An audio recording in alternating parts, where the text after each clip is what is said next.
I want to say thanks to the Newbury, obviously, 90-plus Cellars. You guys are drinking all of their delicious wines. I know Amalia is here. And Dental Partners of Boston is here. Dr. Gooseman and his entire group is here.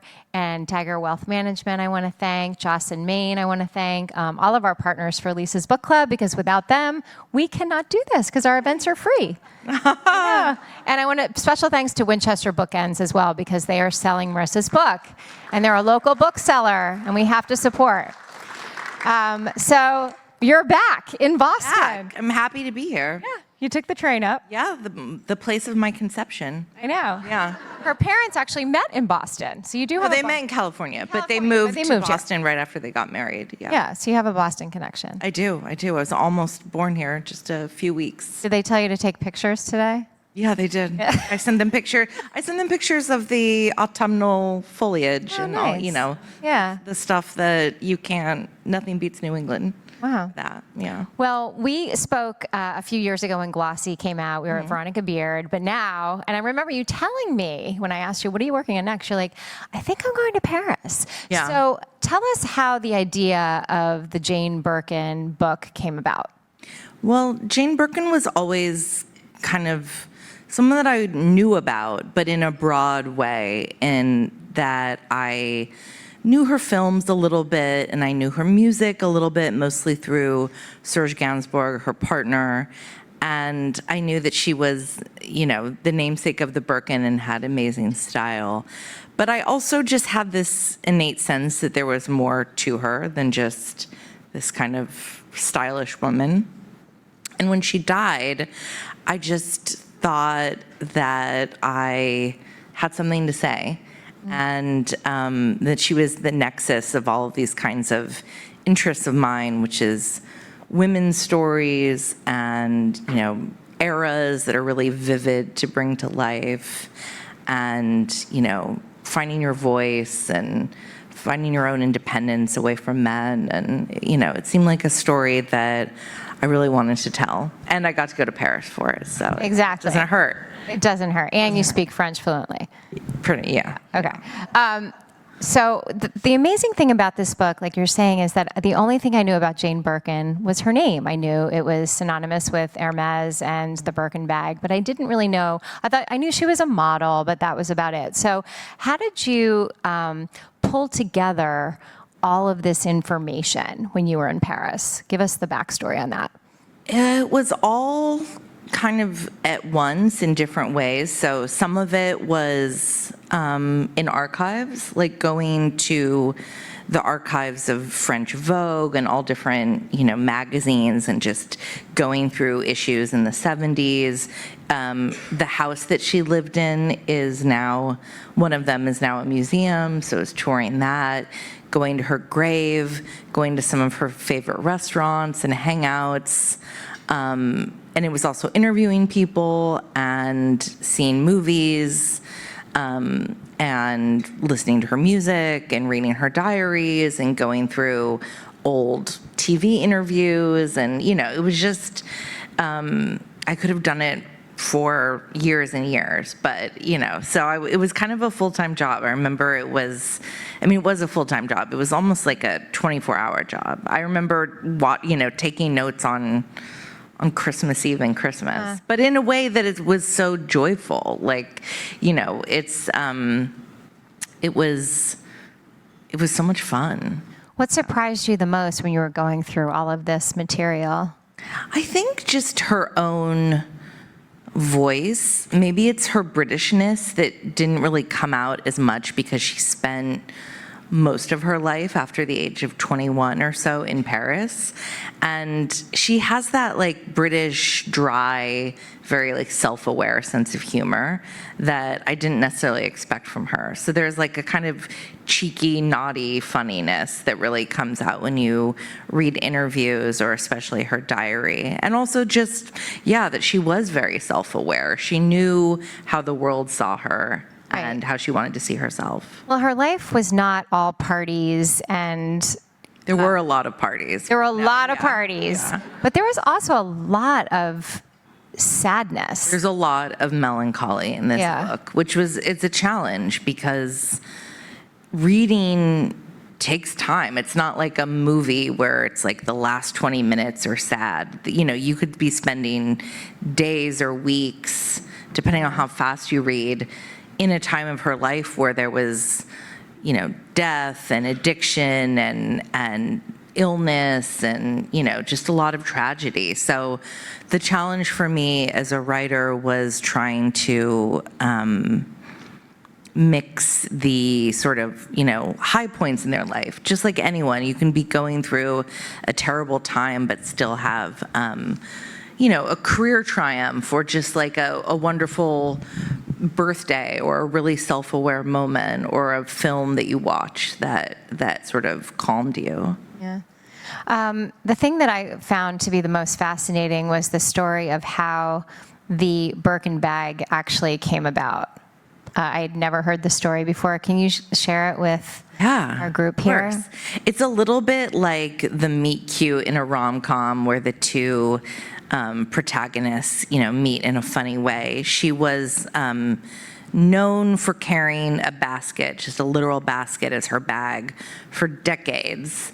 And she was also the kind of person who had a lot of stuff with her at all times, like her planner and loose change and, a copy of Dostoevsky novel and makeup and all that stuff. Plus, at the time, she had a baby, so there was also, like, baby stuff. Right. And the basket was literally kind of falling apart as she was trying to stuff it in an overhead bag on an Air France flight from London to Paris.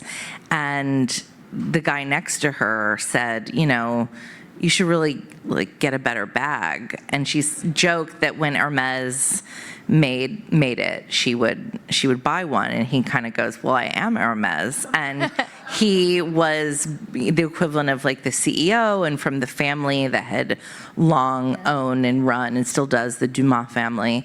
And this is in the mid 80s. And so they start talking, and she was actually very good at drawing. So they get out and they use an air sickness bag, which is the only paper that they really have. And it's short. Is that still around, the air sickness bag that she drew the bag I have on? never found any record of it. It would be a great thing to auction because really great. Yeah. Wow. But so they sketch it on that, very brief flight, and Hermes has always had this kind of ability, if you're special enough, to have a custom-made thing. And so they were going to make her a custom bag, and a few months later, she gets the call that it's ready. But they loved it so much that they decided to manufacture it and sell it, and that was the Birkin bag. And that was in the mid-'80s, so it kind of was a bit of a long runway because Hermes doesn't do like splashy, right, big ad campaigns or anything like that. And slowly it became the most famous bag in the world, and was just, that original one was auctioned over the summer for $10.1 million. Right, in Paris, and I was at the auction actually. Yeah. Wow. Yeah. Who did it go to? It went to a Japanese company that's kind of like the Real of Japan. Oh, wow. And I think they're using it as sort of like for like marketing activations, and they plan on like displaying it kind of as almost like a museum piece or something, I think. My takeaway that I couldn't believe was that she was never really paid for the name. She was given 40,000 euros, right, for her charity of choice. Yeah. And that was about it. And then a few Birkins along the way. But Yeah, that was never important to her, right? Yeah, she owned about 5 Birkins over the course of her life, and she didn't have to pay for them, which, that's exciting. But 40,000, I mean, is nothing considering that a lot of Birkins cost $40,000 to begin with. So she, but that's not what she was after. I don't think that money was a huge motivating thing for her in her life, as I think you'll read, which is hard for me to understand because I am motivated by like money and ambition and all of those normal things that most people are. And she wasn't, but it's like in some ways you look at someone like Michael Jordan, who negotiated, or, his team negotiated the Air Jordan deal with Nike pretty much that same year. Right. And he made billions off of it. And Jane Birkin made almost nothing, but at the same time, it's a very different proposition. They weren't using her likeness. She wasn't, marketing herself. I do think that one thing it allowed her was to have a real division between the bag and herself, and therefore have like a little bit more sanity, I think, around it. I think the whole thing mattered much more to everyone else and us than it did to her. And I think that probably ultimately allowed her to be a kind of happier, more peaceful person. But it was also, she knew it brought her more mystique and allure. And she knew the value in that. Yeah, she was and savvy, yeah. She was. She knew how to sort of work the muse side of her. She did. And also get what she wanted out of it. Yeah, she knew that she could look like this kind of carefree girl woman, and in some ways she was, but she also knew that was kind of a way to market herself and a way to be distinguished. It was almost like a character. Right. Yeah, and I think that's part of why her life and her story is so fascinating, because there's so many layers of acting and roles that you take on screen and in your own life, and dynamics between, in your family or with your, your children, your lovers, and, in your persona. You really delve into her relationship with Serge Gainsborough, and was that the love of her life? I think so. I think it was her great love. They were together for about 12 years, and they actually stayed very close after they broke up. And then he died about a decade later. But, he was the father to her next daughter after they broke up, and he called himself So French. Papa Deux, yeah. Yeah. But in some ways, as someone who has divorced parents who don't get along still, and they've been divorced for about 40 years, that I do appreciate that they were able to be amicable for not just the sake of the kids, but for like their own creative relationship. He still wrote songs for her. It is very French. It's very like, we are mature, but we have other lovers, and all of those things. Yeah. But also I'm not great at being friends with my exes, not because I don't wish them well or anything, but for me, in order to kind of get over them and move on, I kind of need to not see them. And then by the time I have moved on, I don't really think about them as much. So I don't know, having him in her life so much it's hard for me to imagine, but I do admire it. Well, I think he was a big part of her life. I mean, Yeah, he wrote songs He for wrote her. he wrote her #1 hit. I mean, there was such a friendship there and creative process connection that maybe that explains He could be a why. monster. I think it's a really interesting relationship, because he could be a monster. He could be abusive.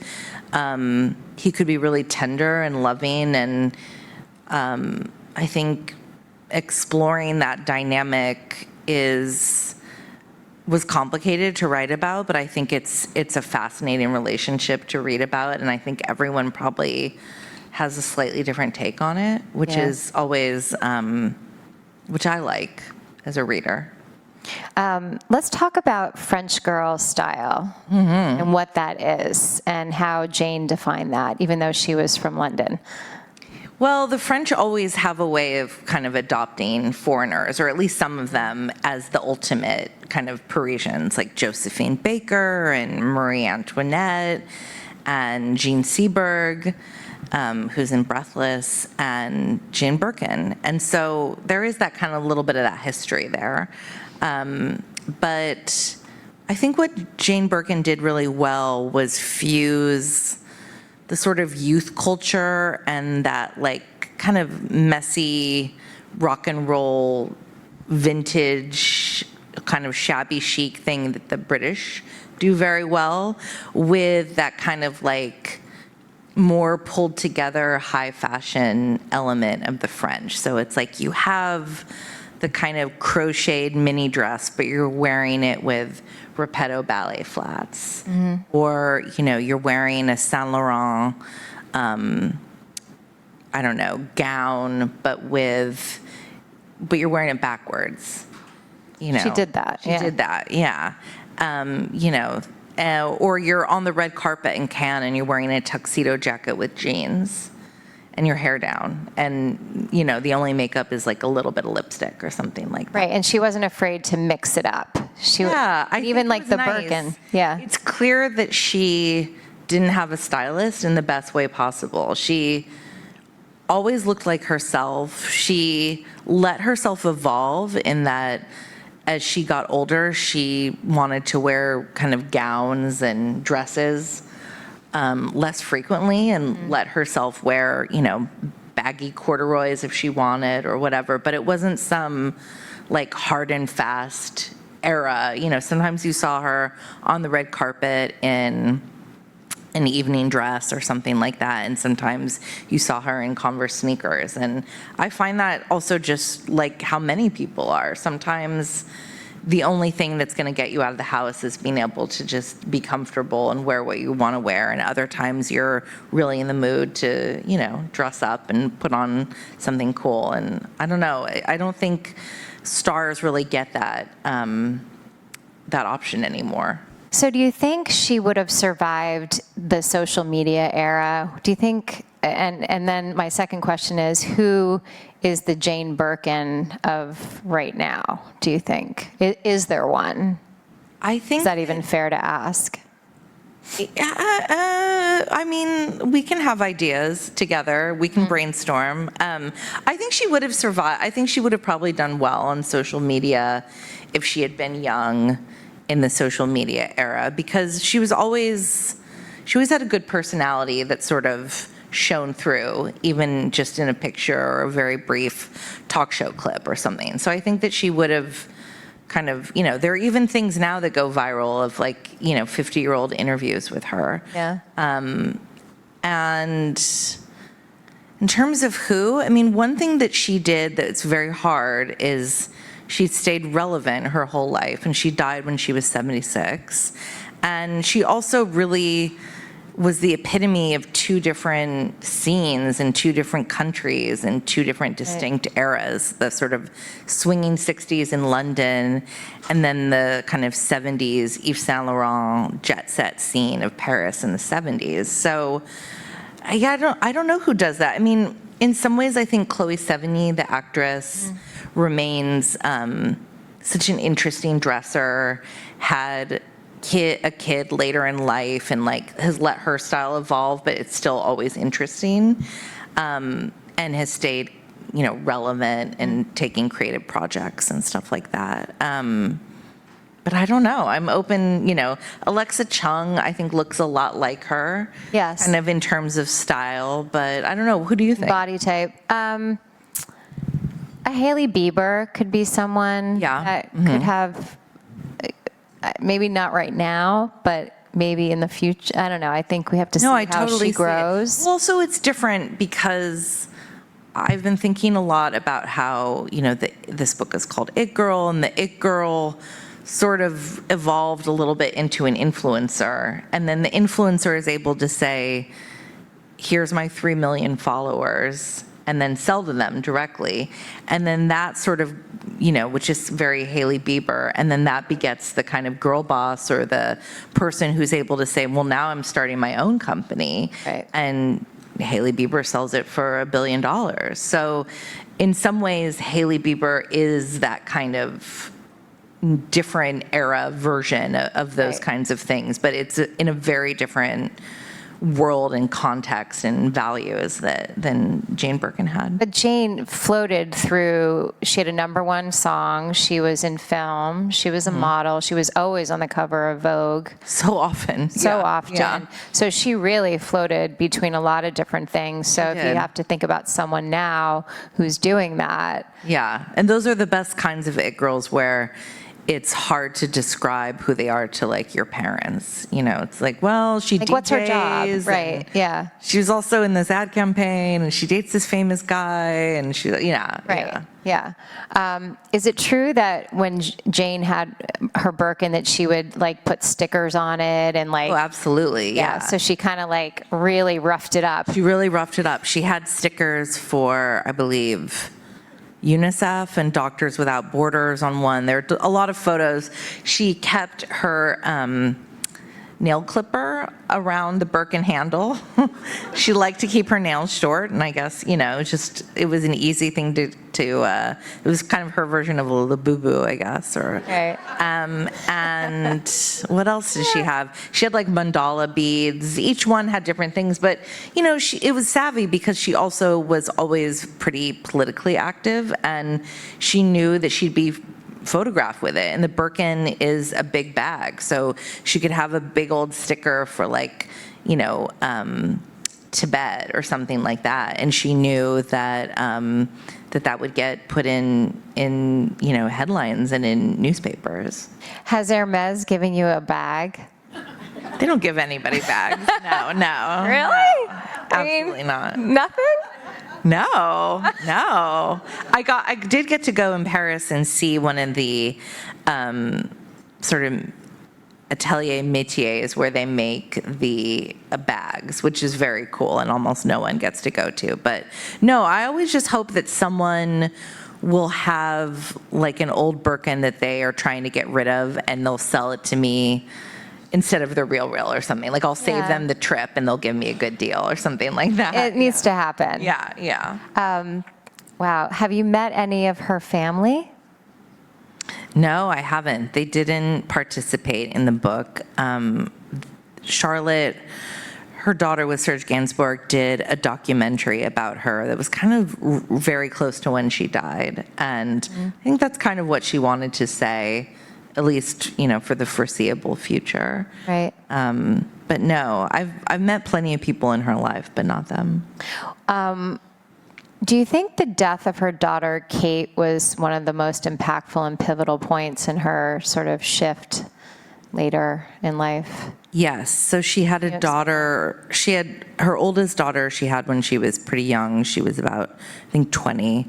And Kate had battled addiction issues from a pretty young age, like early teens at least. And she died in kind of uncertain circumstances, falling off or jumping off a building, an apartment building she lived in. And yeah, I don't think I really understood how profoundly it impacted her until I started writing and researching the book. You know, after that, she'd started keeping a diary when she was maybe like 10 or 11 years old, Jane Birkin had, and she stopped writing in it, you know, in 2013. And she also never really acted again. Mm-hmm. And so I think she was just bereft. I think also she was dealing with her own cancer diagnosis at the time. And I think it was just almost just simply too much to bear. Right. She definitely made music. She, you know, was a participant in life and loved her friends. But I think that part of her just had a really hard time going on. I think that she was really angry at her daughter. I think she was really angry at herself. And yeah, it's... Well, she had such an unconventional life, too, and an unconventional upbringing. She did. You know, Jane Birkin, like a lot of women of that kind of celebrities or that generation, their solution to kind of wanting to have it all was like, oh, I'll have kids and I'll also bring them to the nightclub or to dinner late or whatever. And I think that we have learned that that's not, that you have to make sacrifices, right. You know, probably for your children or, you know, or at least get some, you know, don't go to every party you get invited to or whatever. And so I think that she did question her parenting decisions. She was also, you know, very young when she had her first child. Isn't she just 18? She was just 18 when she got married, Yeah. to a man who was in his 30s who, cheated on her right away. The marriage was very short-lived, and he wasn't really involved in raising her. So she had pretty tough circumstances, and but that's also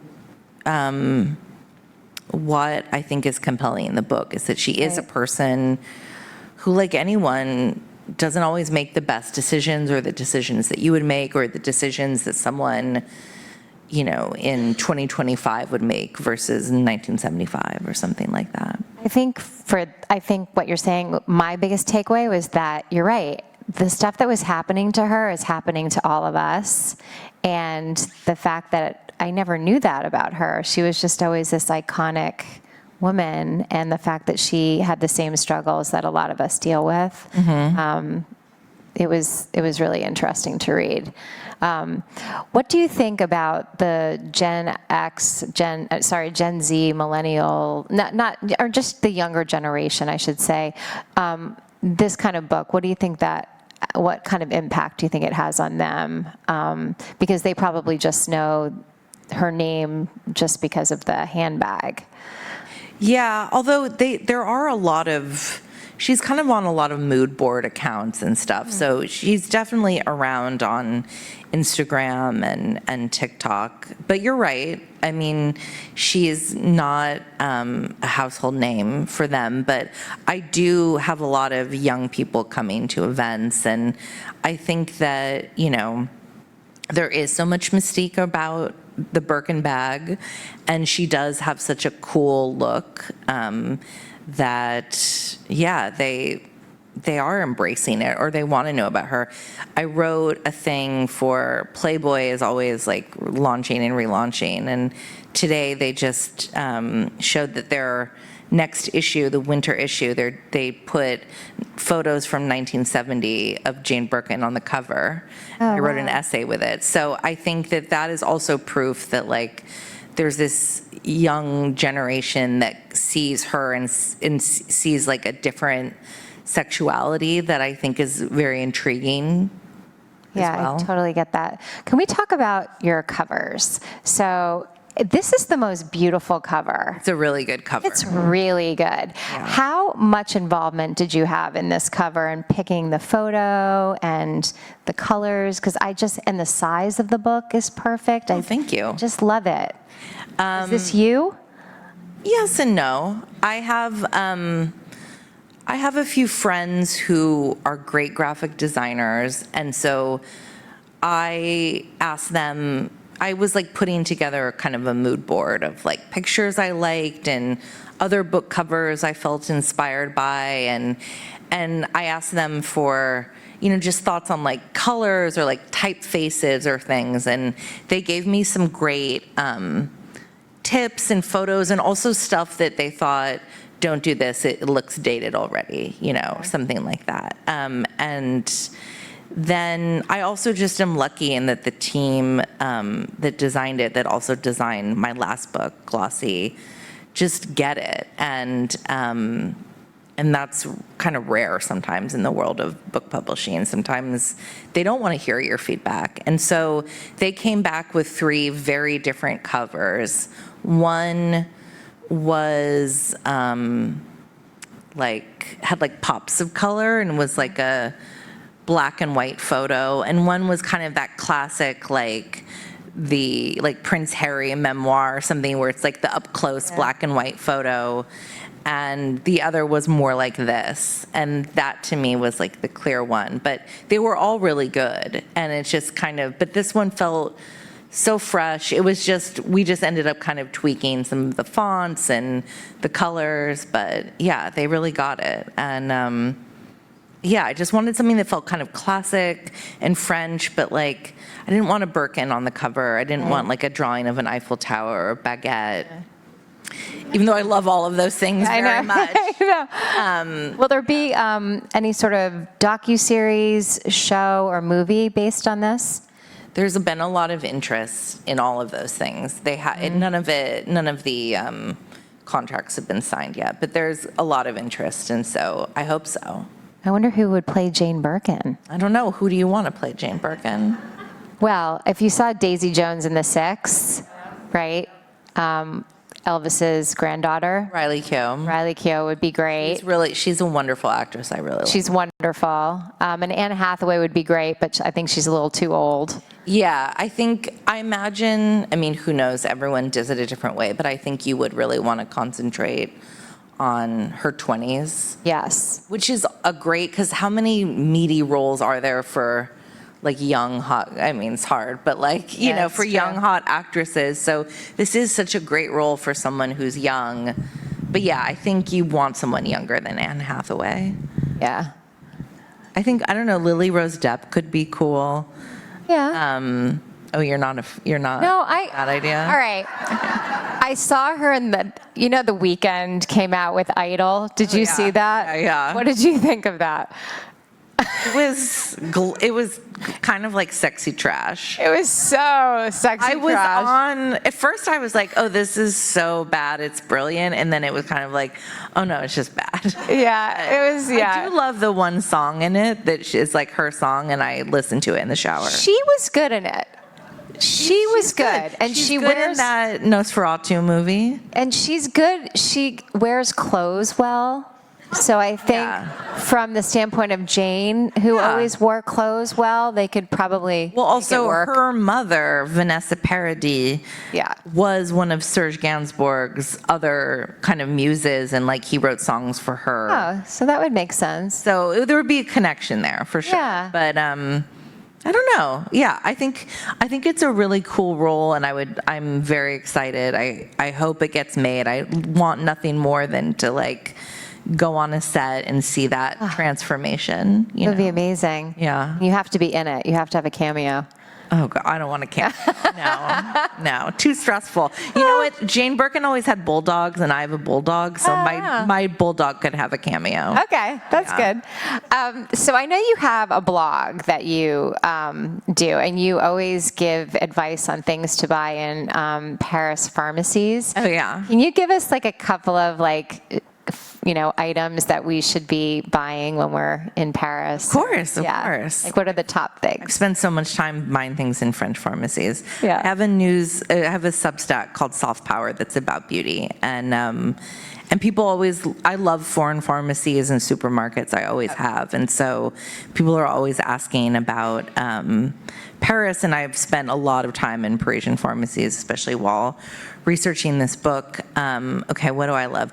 Sunscreen is the number one because they have a lot of different UV filters that are legal in Europe that aren't, for various kind of like bureaucratic reasons, legal in America. They're very safe. It's just like it's my single issue presidential campaign that I'm going to run for, which is like, let us have the Asian and European sunscreens.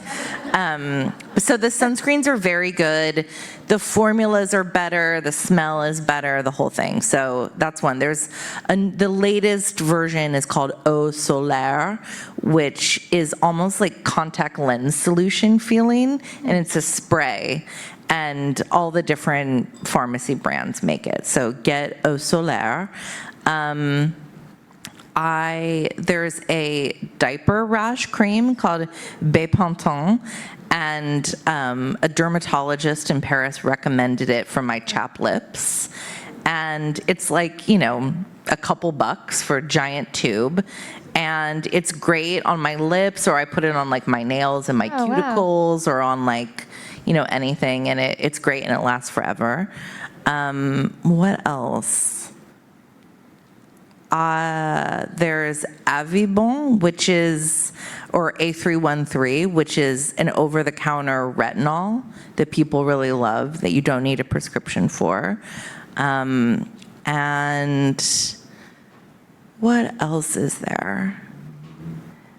Doliprane is this very good, kind of like Tylenol of France, like Advil sort of pain reliever that's very popular and somehow seems better than the American versions. That could just be a classic placebo effect.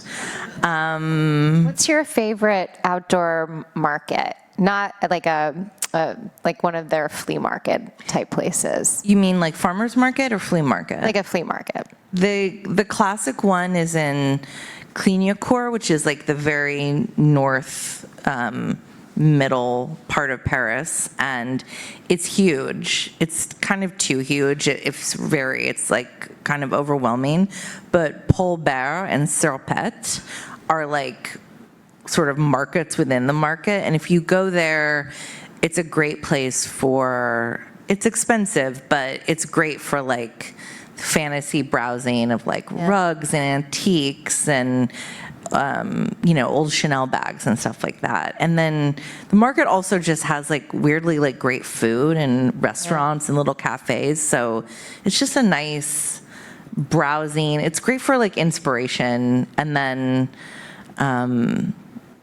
farmers market. There's one on Sunday in Saint-Germain on Boulevard Raspail that's an organic market, and that's the one near where Ina Garten lives. And when she's in Paris, people always see her there. I think we've been to that one. Yeah, I've seen her there. Yeah. And so that's a good one for celebrity sightings. And also there's this guy who sells these like galettes, like sort of savory tarts with butternut squash and like caramelized onions that are so good that I always buy and then like bring on the plane home with me. Yummy. That sounds So good. Yeah. Oh. Do you guys have any questions for Marisa?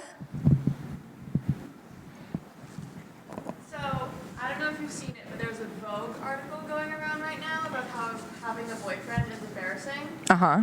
Yes.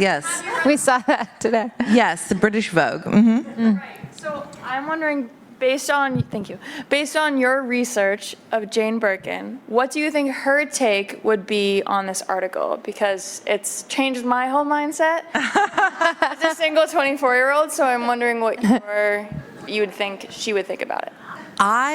One thing that I am very different from Jane Birkin in kind of every way, which is I love writing about people who are very different from me. And one way that we are very different is I never really wanted to get married or have kids. I've had boyfriends before, but that's never been, it's something I'm more sort of like tortured or torn about, or like, it's not what like has motivated me in my life, men, for better or for worse. But Jane Birkin was like, she was never single from the time she was, 16, 17, dating this older man. She literally broke up with him a month later, moved to Paris to act in a film, fell in love with her co-star, Serge Gainsbourg. They were together for 11 or 12 years. She left him for another man. They were together for like a decade. And then, it's just, she was a serial monogamist. Whether that was a good or bad, it's very not me. So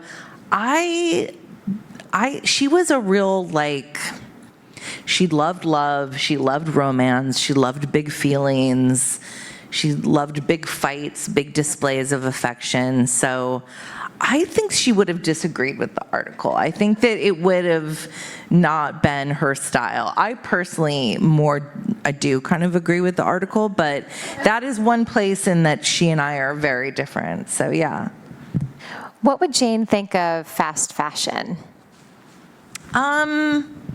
I think she liked Uniqlo, but she loved well-made things, and she was friends with a lot of fashion designers. So, she wore Saint Laurent, but it seems like she wore the pieces she had for a really long time, and. She mixed it up. It's such a cliche to say high-low, but she really did sometimes go on TV in a white shirt and jeans and sandals. And, she really did sometimes tour in wearing sneakers and, with a tuxedo. So she was kind of all over the place. But, yeah, she looked good in clothes, but I don't really think she was a clothes horse. When you look at some of the closets she had, they were tiny. Yeah, I agree. Any other questions? Oh, in the back?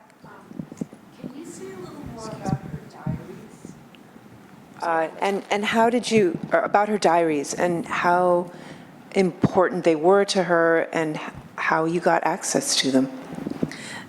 They were published in French, so I bought them when I was in France and then read and translated them. So they're quoted, the ones that are quoted in the book are pretty much translated by me. And then in terms of importance, it was kind of all over the place in the way that a lot of diaries are, and that sometimes she's recording something really important, you know, a fight or a role she's offered, or, you know, her mother being sick or something like that. And other times it's much more mundane, like what she ate on vacation, which is, you know, how many of us live. You don't necessarily know what you're going to write about or, you know, what's important to you. But I also think the negative space is important too, in terms of me looking at her life and thinking about what I think is important and whether she wrote about those things or not. For example, she really didn't write about the Birkin bag. And that tells a lot, you know, about how she regarded herself and what was important. Another takeaway from the book was that I think Jane just had an inner confidence. Like, to be able to pull off the things that she was wearing, like wearing her dresses backwards and all the stuff you write about in the book, is because she just did. Like, Yeah. and you either have it or you don't. Yeah, for sure. I mean, being pretty and skinny and coming from a well-off family certainly helps, I'm sure. But She yeah, had so many struggles. she did, as we all do. Yeah, Right. just being pretty is not enough to have confidence, as you know, many stars will tell you. And I think fashion was one part of her life too, where she just really knew who she was and who she wasn't. And yeah, you never see photos of things where she looks kind of uncomfortable or like it was borrowed. And I also think because that is the era she lived in, where she was wearing her own clothes rather than now everything is brokered and you are, you know, a Louis Vuitton spokesperson and you're paid to wear their clothes to their events, and, you know, whether you want to or whether what they want you to wear looks good or not. And you lose a little bit something of yourself, I think, but, you know. What do you think her biggest struggle was? I think finding her creative voice and her path. She let herself, or I don't know if it's letting herself, she was typecast for a long time as this kind of ditzy British girl, and at a certain point, she kind of stopped letting that happen, stopped taking those roles, and really deliberately chose to work with more auteurist directors, people with visions, much more complicated parts. But that took a long time. Yeah. And so I think getting that kind of courage or direction, or not just taking things that were easy or familiar or offered to her, I think one thing that is inspiring is that didn't happen until she was probably in her mid-30s. And, you know, even though she was famous from the time that she was a teenager, it's nice to know that not everything was just an easy decision for her. I would love to see if this becomes a movie or a series, that her single, Je t'aime, Moi non plus. would be re-recorded and then shoot to #1, right? That would be I would love that. so cool. For all of the reasons. Right? Yeah, That would yeah. be amazing. Yeah, Right? that would be great. It'd be really, really fun. Any other questions, you guys? Yeah. You mentioned some of the men in her life.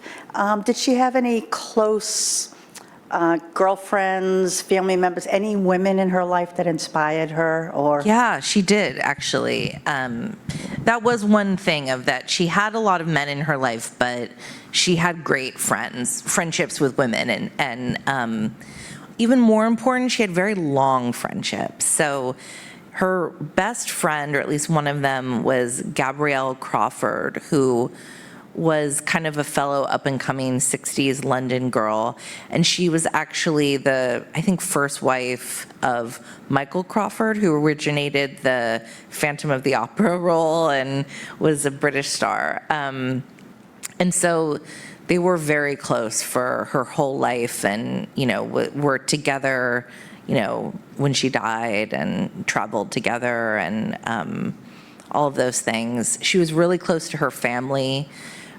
She and her brother were only about a little over a year apart in age. And he worked with the Beatles as like an assistant director of things. And so they were kind of in the same worlds, and they were really tight. And then, yeah, she just, you know, she had French friends, and she had, you know, girlfriends around her all the time, which was great. And yeah, her mother's kind of this like diva-ish complicated figure. Her mother was like a famous stage actress, very sort of like glam.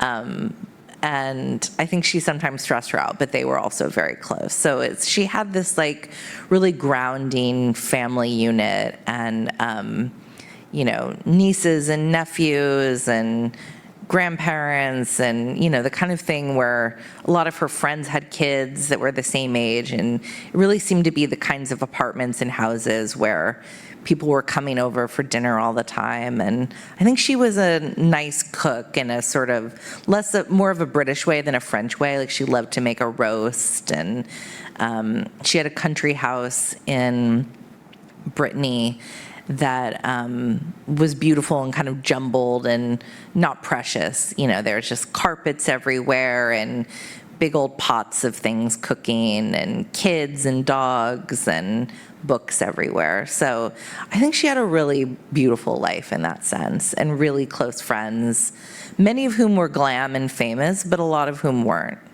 which I think shows a lot of that she was a real person and a good person, a lot of integrity. What's next for you after It Girl? Are you working on something right now? Not really. I'm taking a little bit of not like a break, but just, I wrote my last book, about Glossier, and then got the contract to write It Girl before that book had even really come out. So I think I took about maybe like a week, maybe less off, and then literally did them back to back. And so now I think I just need to like creatively reset. I feel like any ideas I have now are very half-baked, and I think I need to like enjoy it. Like, I've worked every Christmas and my birthday for like maybe 3 or 4 years now. So I think it would just be nice to have a little bit of like a balance, more just so that I can kind of feel those creative juices again, instead of that like, what am I gonna do next? It's like, it gets a little, it's, you know, when you're trying really hard, you don't always have the best ideas. I think sometimes they have to kind of just like have the space to form. Makes sense. Mm-hmm. One question in the back, and then I think we're done. Anne. What are you going to take of Jane with you? Like, how are you inspired, and what do you maybe think you'll keep of her as you go forward? I tend to be, how do I say this? I tend to be kind of reserved a little bit in my own life, which is not to say that I'm quiet or anything like that. I'm pretty boisterous, but I am conscious about how I'm viewed, like, emotionally. I don't want people to, like, if I'm mad at someone, I'm not going to erupt or explode. I'm going to like ice them out. Like, they're not going to see that they've gotten me. And I can be a little bit like that when it comes to relationships. I don't want someone to think that I like them too much. I don't want to have a big fight. I don't want to show too much of myself. I think I'm a little bit afraid of vulnerability in that way. And what I really got while I was working on this book was that Jane Birkin was the opposite. She had so many big emotions all the time. You know, actors are kind of like that. If you know, I've interviewed a lot of them, and I see that. I think that's part of why they're good at being actors, because their emotions are very close, held close to them. So she would yell and she would cry and she would literally like dive into the Seine to like make a point and end an argument. And she lived in this like very big and bold and a little bit messy way. And I am afraid of mess. I don't like it at all. And so I think this book really gave me permission, not necessarily to mirror her, but to try to invite, or at least be a little less afraid of some of that mess, and to kind of allow it in, or like let people know that that I don't always have it all figured out. I agree. Let's all have a little bit more mess in our lives. A little bit. We're not jumping into the Charles. We're living in chaotic times. I know, so maybe right? that's, yeah. Yeah. Although my childhood dog did jump into the Charles River during the winter, and my parents had to fish him out. Yeah, I know. Oh, boy. Everything happened in Bod. This was before I was born. Wow. Yeah, That's a good story. Yeah. Well, thanks everyone. Again, thanks to the Newbury. Thanks to Marisa for coming. Thank you, all the way guys. here Thank you for from coming. New York. 90 Plus Cellars, Joss and Maine, and Dental Partners of Boston, and Dagher Wealth Management. Again, thank you for your partnership and your love of Lisa's Book Club. And now we have our drawing. We have a $500 gift card to Vane Medi Spa, which is pretty cool. What are you gonna get? What would you get for 500 there? I think you could probably get some sort of really fun, No, you could get. Yeah, I would get lasers. yeah, or like micro needling or something like that. Absolutely. I don't have my glasses Do on. you want me to? Wait, hang on. I do have my Okay. glasses with me. I can't be trusted to read anything without my reading glasses. I've come to terms with that. Allie Levine. Allie? Hey, Allie, congratulations. You're gonna get some Botox. Here you go. I know. Enjoy. And then I want to invite Christine Ward. Christine is the executive director of Raising a Reader Massachusetts. And at every event, we raise money by selling raffle tickets that you guys buy for Raising a Reader. So tell us more about what you do.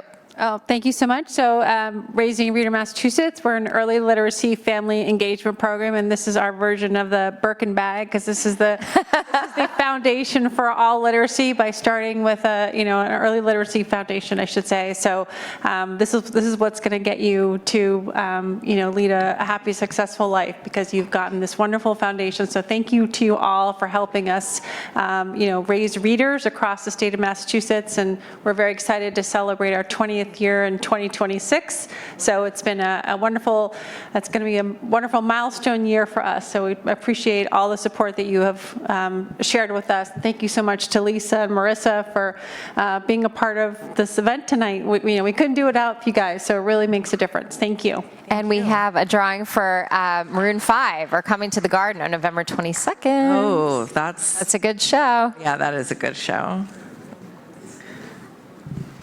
And it's a Saturday night, too. So Okay, so the ticket number is 235-3938. Yay! Oh, Mary Beth. Wow. One of our OGs. She was there from the very beginning. Exactly. Congratulations. Awesome. Well, this was great. Thank you so much again, Marisa. again. And I'm telling you, It Girl is a great holiday gift.